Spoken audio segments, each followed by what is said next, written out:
It's definitely the most concentrated time I've spent out there.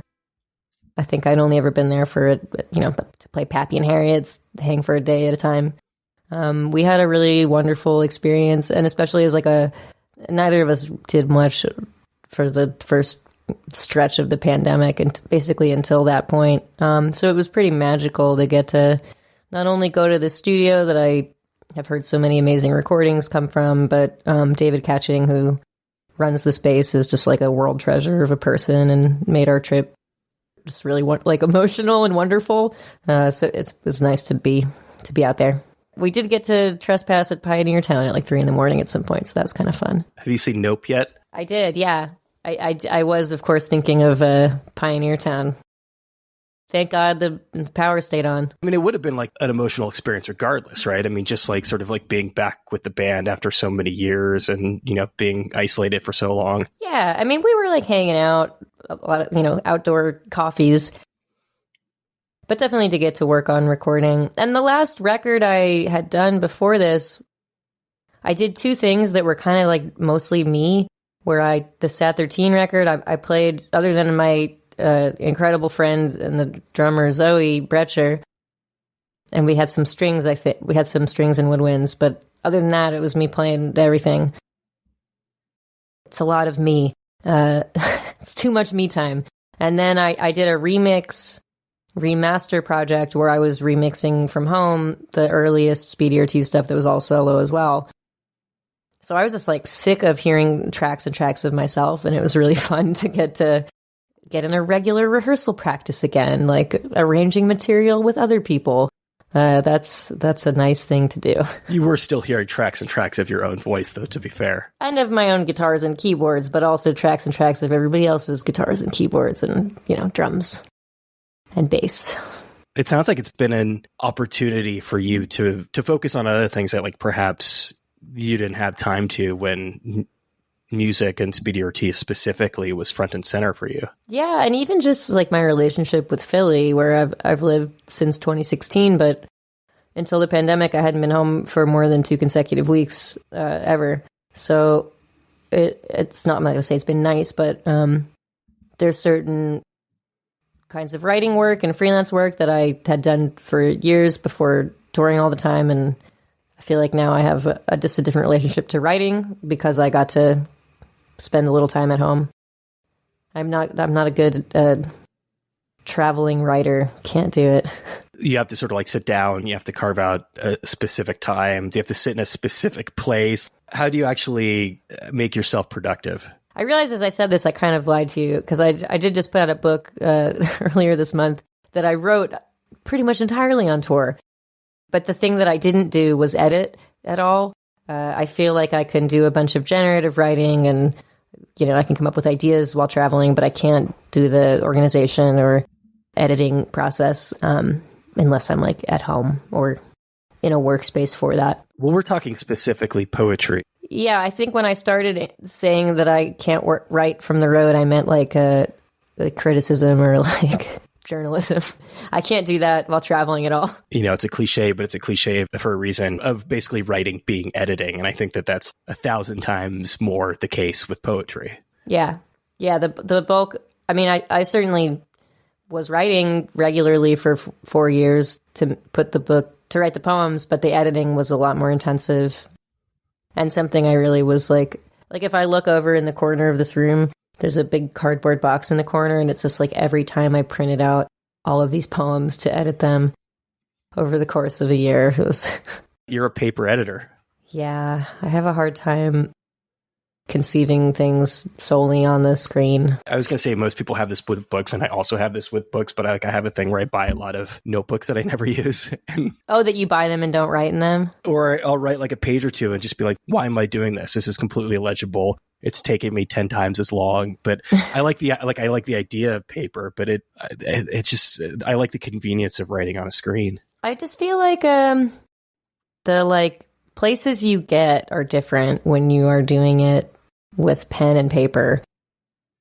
If I'm editing an article I wrote, I'm not so precious, but that can all be in the computer. But if I'm editing my lyrics or poetry, I just can't visualize what it would be like to completely flip something upside down in terms of its arrangement unless I do a circle around it, and and even like songwriting, if I can start with pen and paper and not be in the computer at all, even just for like an hour, you just come up with a lot of ideas that your typing fingers like don't have in them.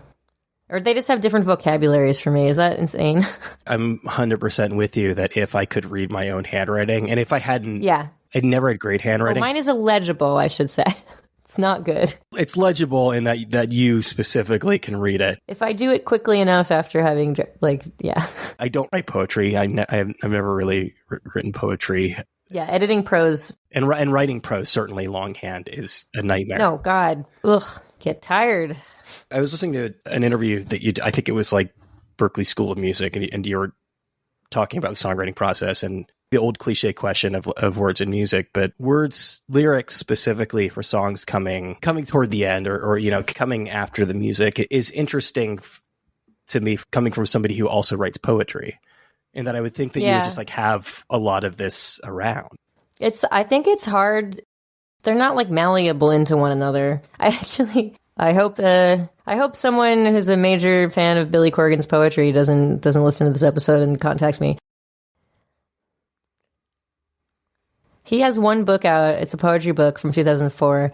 And some of it I was reading and I was like, this is not so bad. Some of it I'm reading, I'm like, these are just like some lyric ideas. Like it doesn't read well on a page because they're not the same form. And I try really hard actually to make my lyrics read well on a page. Like I would love the idea of someone going in the liner notes and they read the lyrics that are printed and have not heard the music and think that it can stand on its own, which is part of why I need to like print out my lyrics and I actually format them as prose. Because I feel like if they read decently that way, then I know I'm not doing anything lazy.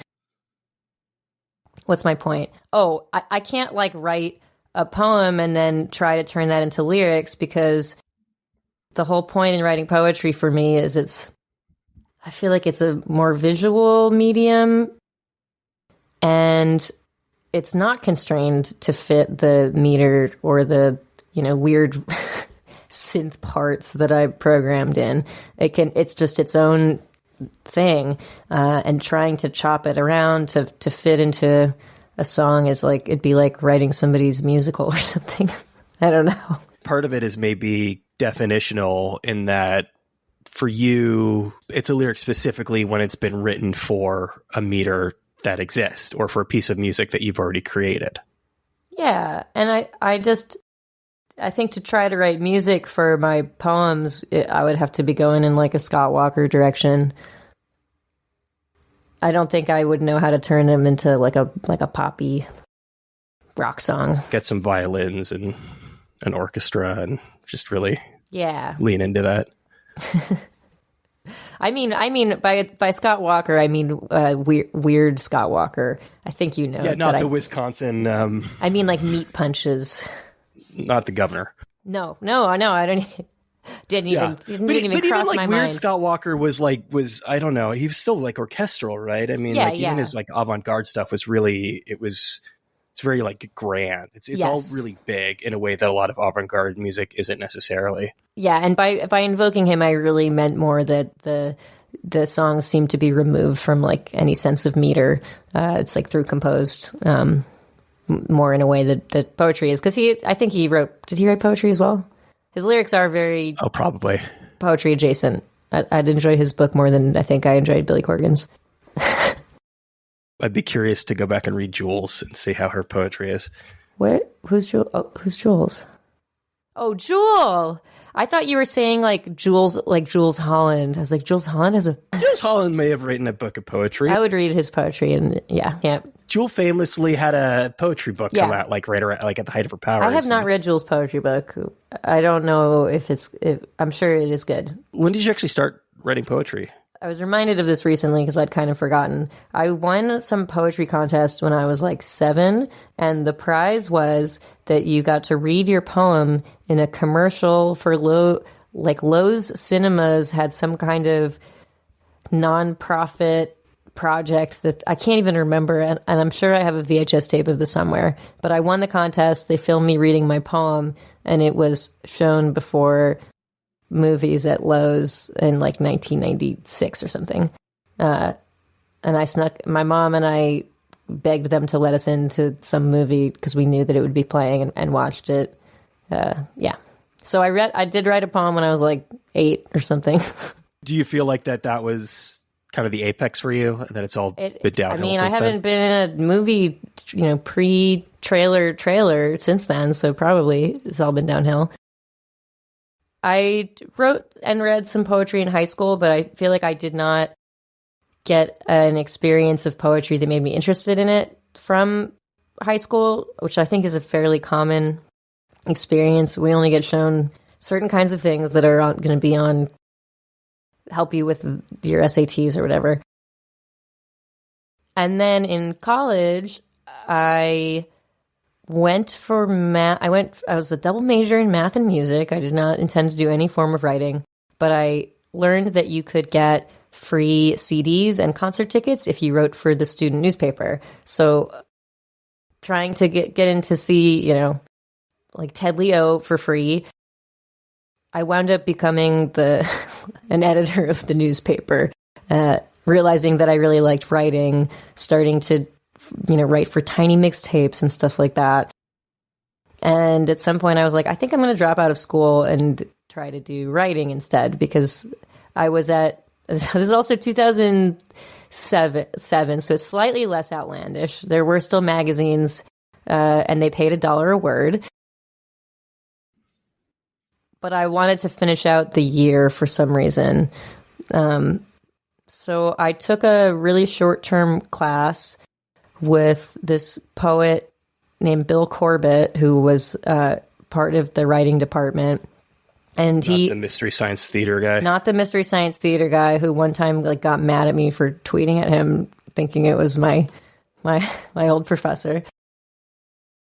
Bill Corbett was a pretty celebrated poet, but he also was an arts critic for the Boston Phoenix.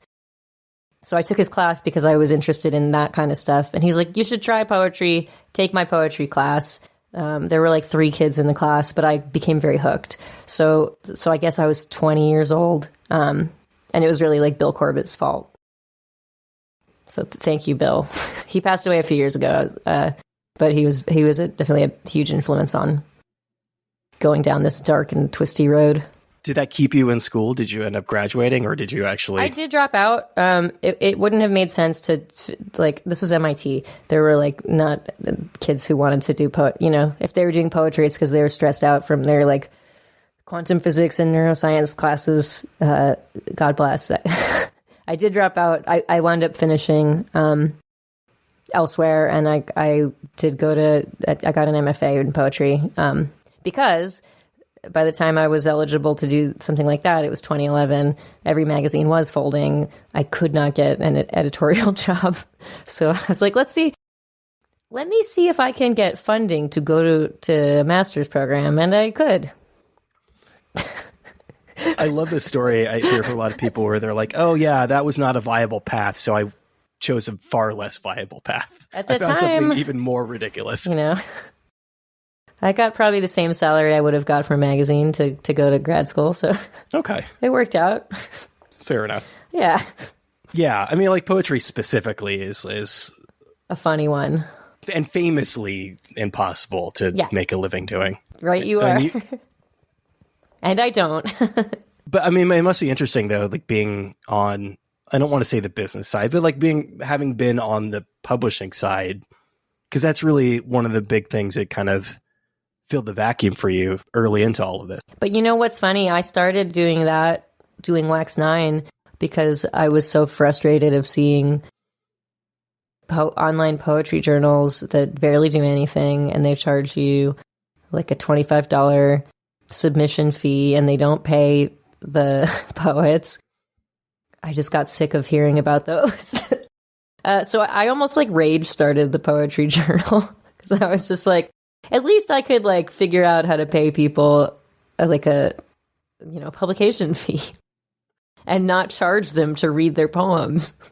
I guess it's possible to do that as long as you're okay not making any money as the publisher. No, and I don't make any money as a publisher. And some people donate with their submissions, and some people donate because they enjoy reading it. And it covers some of the, honorariums and not all of them.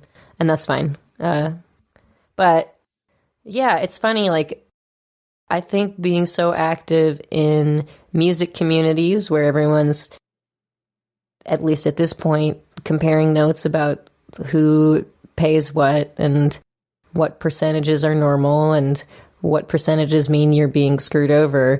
The publishing world's royalties are like, if a record label was paying out something like that, it would be like they would be canceled.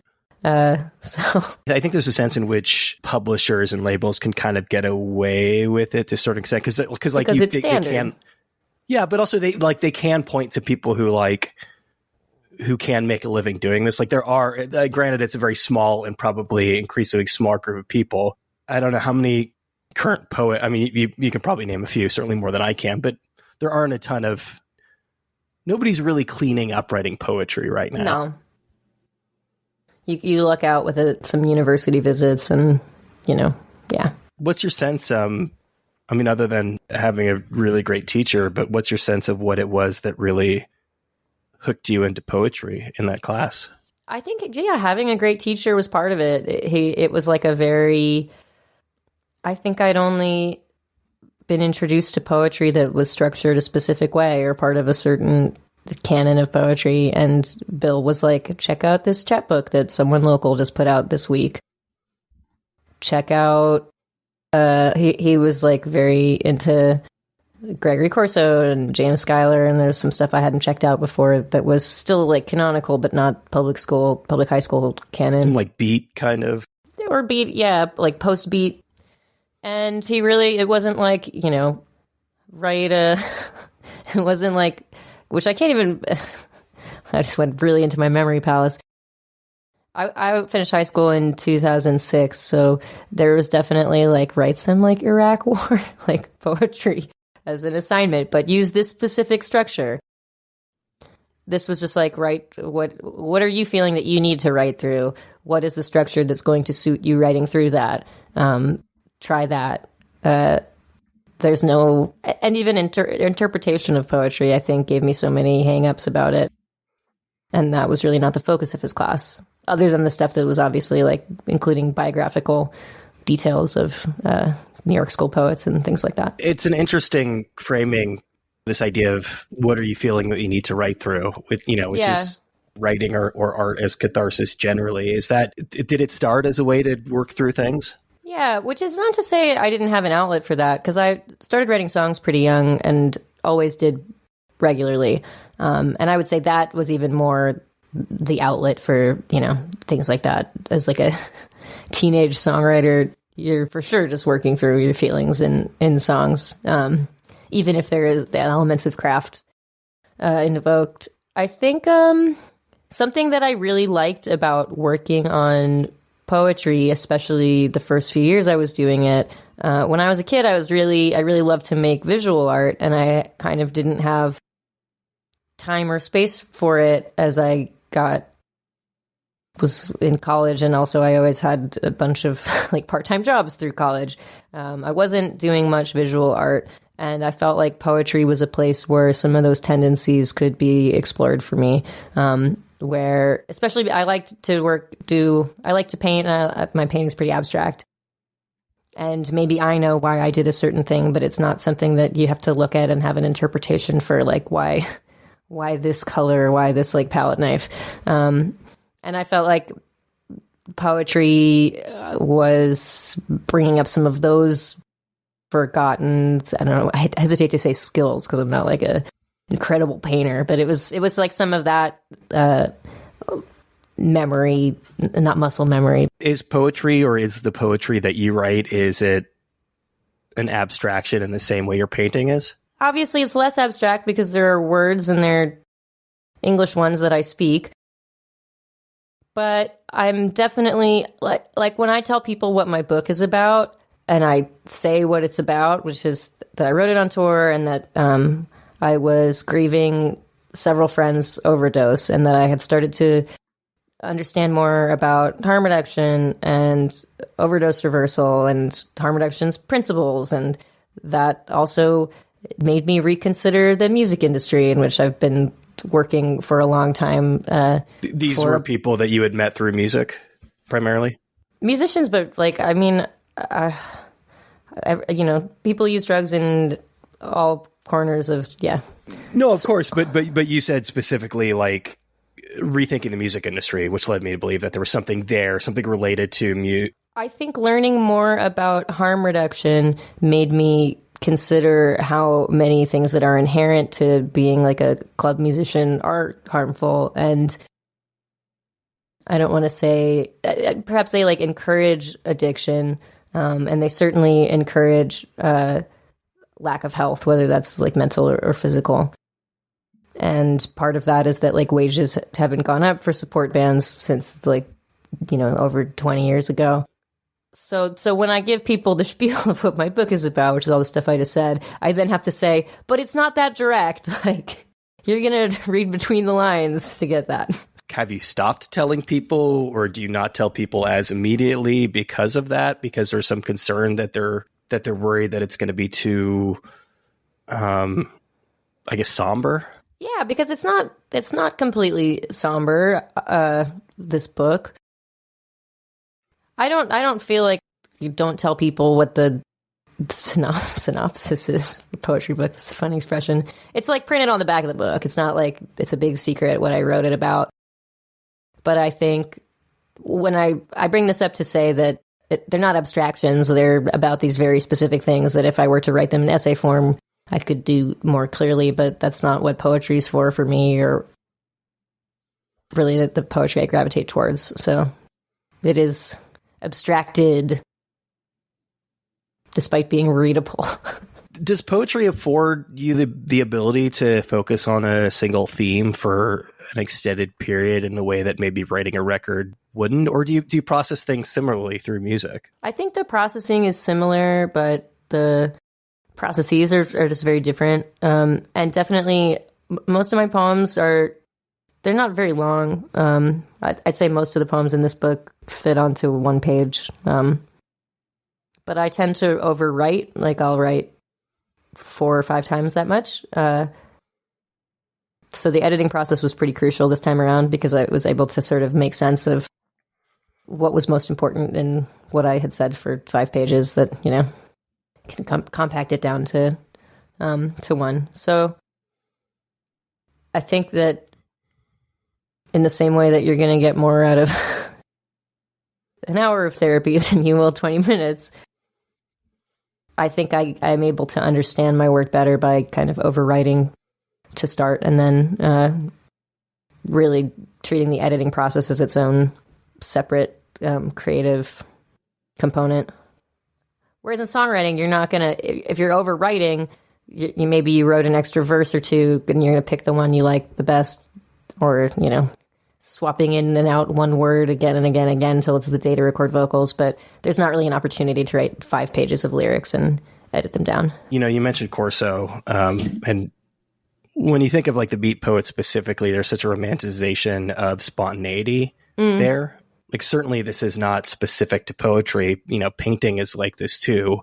That of really sort of like being in the moment and really channeling it, and really like putting down the thing that you're feeling in a moment on paper.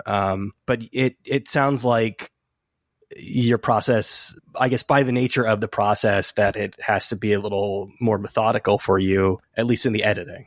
Yeah, it's like I'm having my cake and I also am eating it. I like to try the spontaneous, free-flowing thought for 5 pages and see where I get. And I do love surprising myself, and that's, I think, the part about drafting I'm always most excited about.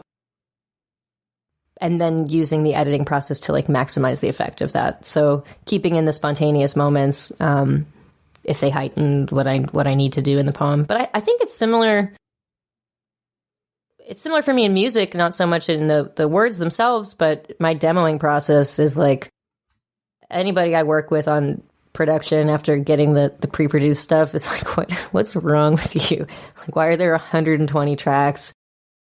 All of these synth parts are like kind of similar, but deviate just enough. So I'm definitely throwing everything out there with the recording too. And the things that I wind up most excited by are the things I came to sort of by accident, or even like a note that is a mistake. So I think it's in both kinds of work. I'm always trying to straddle that happy accident, dedicated cleanup line. How much of that 1,000-track demo is a product of being a music major? Well, I didn't finish my music degree. Okay, but, I'm sure you've got some fundamentals. Yeah, I did. I sang in a children's choir growing up that toured. We had a choir master that I feel like should have a TV show about him, in that he had won a Grammy for composing, and he treated every 12-year-old as if they were a 45-year-old who... Okay, this is like a Mr. Holland's Opus. I don't remember that movie at all, but that I don't seems know to what be the happens. basic Is Mr. premise. Holland kind of mean and fascinating? It was played by Richard Dreyfuss, so he would have to be. Yes, so maybe it is like that without having seen this since whenever it came out.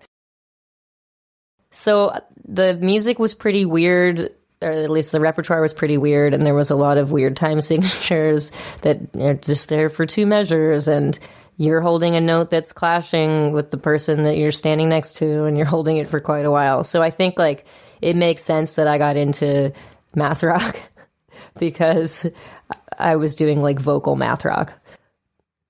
So yeah, I think the tendency to layer comes from having that kind of like contemporary classical background as a teen. Having, I guess, was it a double major or a major and minor between music and math? When I went to school, I stayed at a double major, but I didn't get degrees in math or music.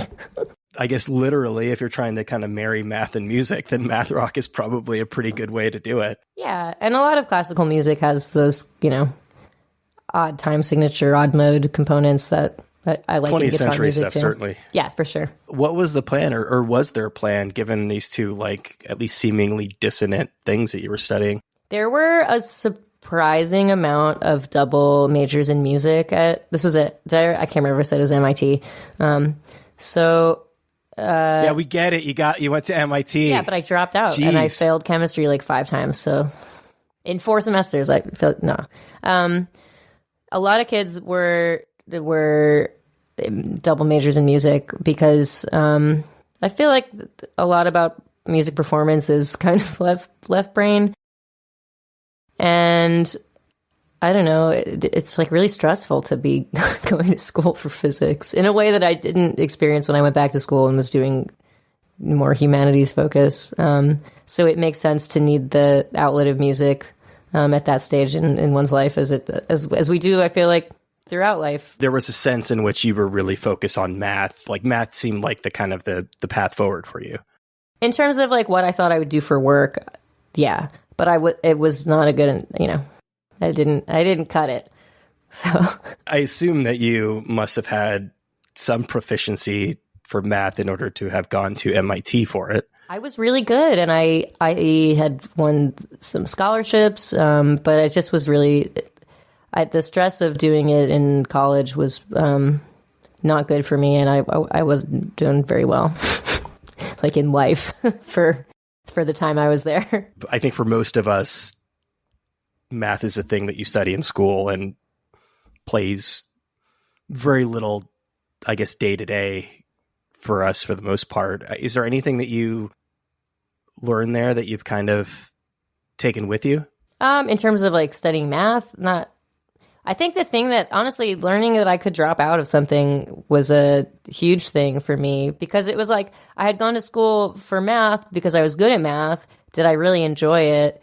It was making me pretty miserable. So I like you mentioned earlier, you bring books in your house and you don't read them. I have to, if I start a book, it doesn't matter how quickly I hate it and how continuously I hate it. If it enters my house, I'm going to read it front to back. You've got your like reading lists on social media, and it's so I'm not saying I like all those books, but they enter in my house, so I finish them. I have a really hard time quitting something, breaking something off. So the lesson that I could could give up on something was, I think, a pretty crucial one. If it's not making me, sad or unhealthy. Sunk cost fallacy. Yeah, let's all let go of that one. I was thinking about it this morning. I write professionally and have been for a long time. And this is almost embarrassing to admit, but I never at any point in my life until really like literally a couple of weeks ago, I started writing a journal. And the reason why I didn't do it before is because I always felt like if I was going to write something, I was going to share it with people. That it was almost a waste to not sort of send it out into the world and just to write something for myself. Yep. And now you know better. For sure. I mean, listen, I'm an incredibly stubborn person, just like as a rule. And this is something that I'm trying to get better at. And I think it's something like where the benefits of doing something like that aren't really direct, but you kind of learn that there's this space around them when you start to gain things from it. I just did a book tour. My first tour really since the pandemic was a book tour I just got home from, which is part of why scheduling with you is a little tricky. Yeah, I interview a lot of cartoonists, so Michael's been on the show. You had Michael on the show. Okay, cool. One of my best friends, and we both read every night and then did a Q&A together with a third moderator. And I loved when questions came up about like, how much of your work do you throw away? And Michael's like, I throw things out constantly. Like I'll work on something very hard and then destroy all copies. And I'm like, oh, I don't throw anything out. If I started it, I will finish it. It might be that I started it 7 years ago, but I will still hold on to it, wait for the right time that I understand the problem of why I couldn't finish it, and then finish it. I'm not going to say I'm completely away from the sunk cost fallacy, but I do like to finish things. Maybe you don't appreciate it because it's you and you're in it, but me hearing you talk about the amount that you write around something, only a small percentage actually makes it onto the paper, means that like you are in fact throwing a lot out. Yeah, I guess that's true. But I guess I throw away components, but not the whole. Even in and of itself, that is something that I have a lot of difficulty with, and that I suspect a lot of other people have a lot of difficulty with. I like editing people. I edit people as part of my job, but I hate being edited. It like keeps me up at night. I think I'm annoying to edit because I think I know better, which I probably don't. Sometimes I do, but I understand. I'm similar. I am a good editor of others and of myself. When other people are editing me, I'm like, well, actually, I don't think that helps at all. And here's why. Hire me for freelance writing editors out there listening. I'll be annoying to work with. Me talking through things I've tried to get better at, but I used to just be like, all right, just edit it and just don't. I don't want to ever look at it again. Mm-hmm. Go take it off. Rip everything out, just completely change it if you want. I just don't want to be involved in that process of rewriting. If it's in someone else's hands, fine. That's totally fine. Unless they're making things grammatically incorrect that were right in my draft, which drives me up the wall and happens all the time. But to be like working on edits when I like don't agree with the conceit of why we are doing the edit is not, yeah. But I do want to rip my head off my shoulders. And I don't know if you do appreciate this about yourself, but it sounds like you've gotten to a point, maybe you were there all along in a certain sense, but where you aren't super precious about your work because you're willing to, cut so much of it out. Yeah, but I'm not cutting out the good stuff. I think when you come back to something, I think this is part of why I like how I did this book, which is very, very different process than the last one, but I did all this writing and didn't edit and was editing in some cases 4 years later. You're not precious when it's been 4 years. You're just like, it's the same as editing somebody's work that's not yours. You're just keeping an eye out for the things that are working the best. And there's, me of 4 years ago isn't here to fight back, so I can just make heavy-handed edits wherever I like. 4 years it's a long time to be working on one single thing. I mean, maybe it sounds like you benefit from the fact that you have a lot of other things that you're doing, so you can go off and work on other projects. Yep. Yeah, exactly. And then like have the opportunity to return to something with fresh eyes. Yep. Yeah, it's helpful to build in that space, I think, for me at least. It sounds like when you went into school that we were taking a fairly pragmatic approach as far as, obviously you had all these creative interests, creative pursuits, but I guess I don't want to say realistic, maybe realistic, as far as like what you wanted to do for a living. But it sounds like your parents were fairly supportive of your creative passions. Yes, but they did not think it could be my job, and I guess neither did I. And when I went back to school to finish, I wound up with an undergrad degree in writing, but I had already been out of school and I worked when I was out of school. And when I was back in school, I was working too. So it was really just, I had a good time finishing it up, but it was like, I need to finish it up so I'm eligible for like a better version of the job I currently have. Prose writing, nonfiction writing is creative, but I wanted to like work for like Condé Nast, you know? I'm not saying that I was trying to do something creative with writing. It can be creative, but obviously there are different constraints when it's professional and when you're a part of a big corporation. Right. One of the things I'm like always curious about, I ask musicians who have kids about how supportive to be of their children having been through, like knowing how difficult things could be. And I guess one of the things that's interesting as far as your background is both your parents, but your dad especially, like was in and around music, but really from the business side of things. So they probably had a really good idea of like just how difficult things are for artists. And I feel like I always need to clarify this.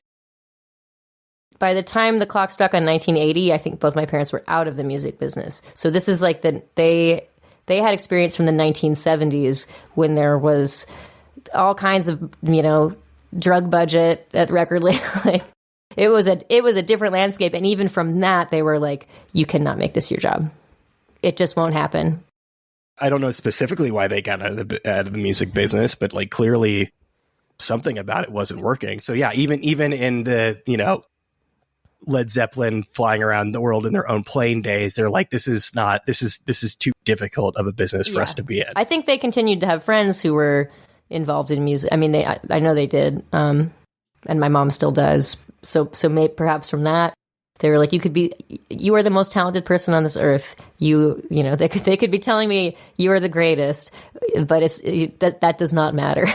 Was there a point when you realized that the music thing was really working and that it was, if not the only thing that you focused on, that it could be your core thing? It was in the year 2013 when at the end of the year, I looked at how much money I had deposited in my bank account from touring on days off from teaching versus the amount that I had made from teaching, and the amounts were equivalent.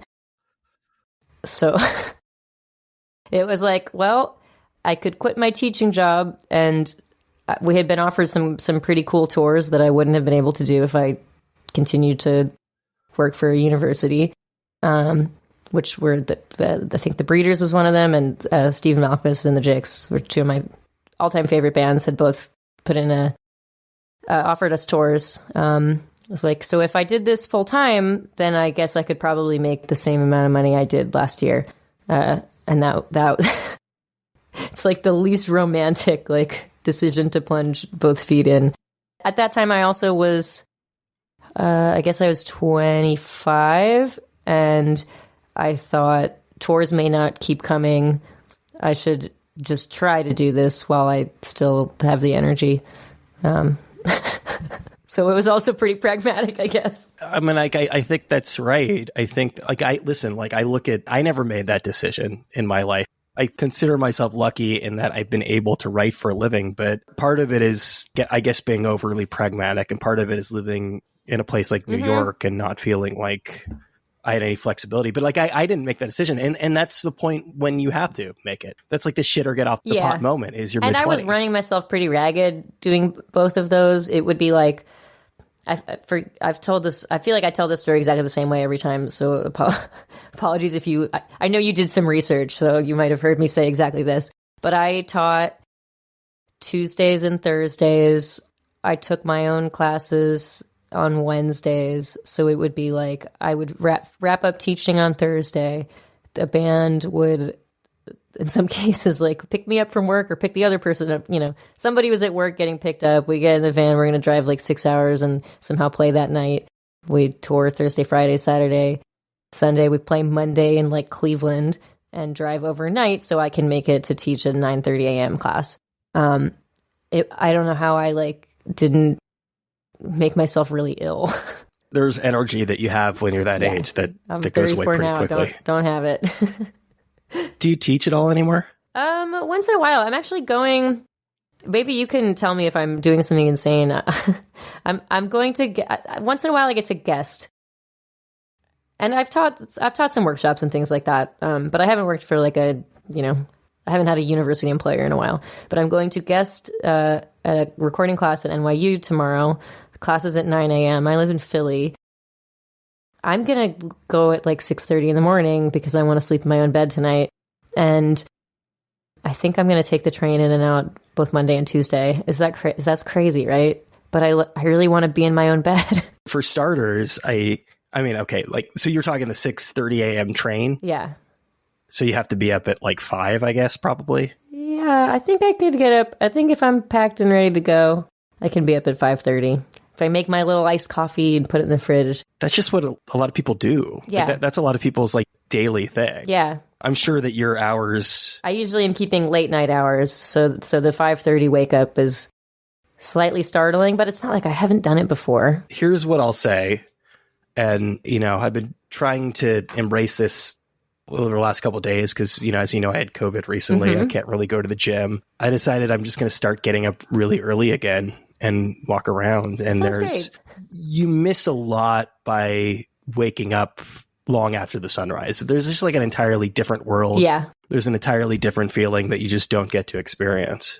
I have never been a good early riser, which is not to say I stay up super late. I think I'm one of these like babies who needs too much sleep. So I would recommend, like semi-unsolicited advice. Yeah, please. I'm soliciting it. Retroactively solicited advice. Appreciate the early morning and appreciate the train ride. Yeah, the Amtrak the East Coast is incredibly beautiful. Yes. The thing that is crazy is to do it 2 days in a row when I could probably just like stay on a friend's couch. But the class ends at like 1:00. I could just be home and in my own bed. Do you feel like you appreciate your bed more because there have been so many years when you weren't home at all? Yeah, I made my bedroom comfy finally. First of all, something I learned in the pandemic, you're not supposed to have a mattress for 18 years. I did. Bought a mattress. Did you have a box spring at least? Yeah. That might be a dude thing. But I was toting around a mattress that I'd had since I was 15. And I as I said, did you 34. have an emotional attachment to the mattress? I just didn't know you're supposed to get a new one. I was like, it's not uncomfortable, but it probably was. It's got divots where it's not supposed to have divots. But I sleep on people's floors and, horrible couches all the time. So my standards were low. And now my standards are very high because I bought a comfortable bed from a box.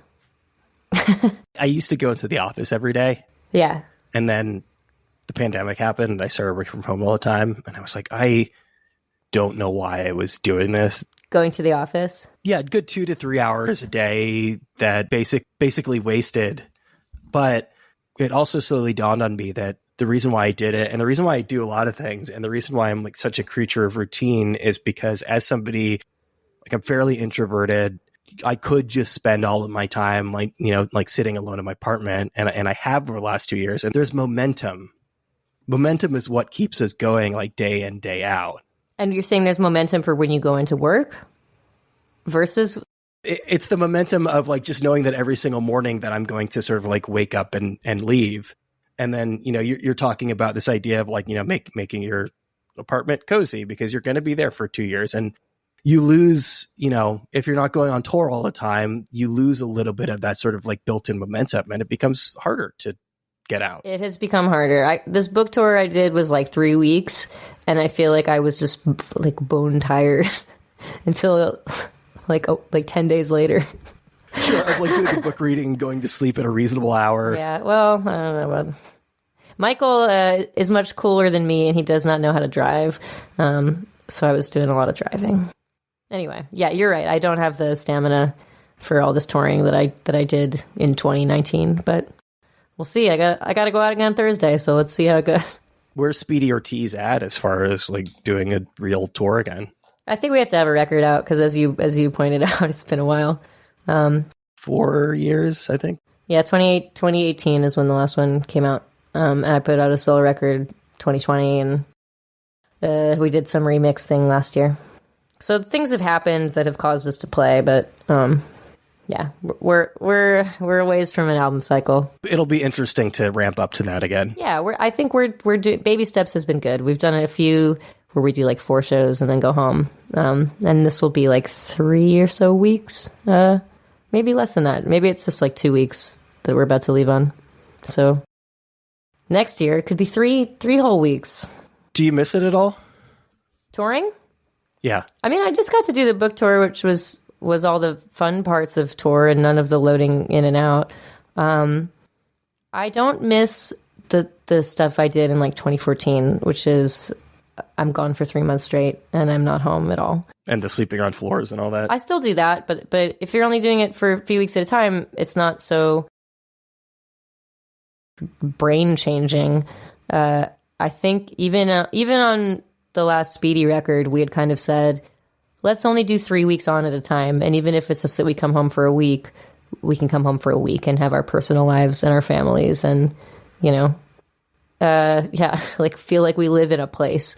So I'd probably, if I ramped up to a ton of touring, it would still sort of be in that format where I can like come home and hang with my dog and my partner and work on something other than music for a week. If you're in a band and you're not necessarily putting out records and touring all the time, partially, I assume because you've got other things going on, then you have to assume that like everybody else in the band is also going to have a lot of other things going on in the interim. Yeah, totally. I don't know. It's nice to have other things. Sure. It's nice to have things outside of your job to do, even if you have a fairly fun job. Yeah, I love to live out of a suitcase, but I realized it was nice to like have relationships with people in my city, like and community. Have your dog recognize you? Yes.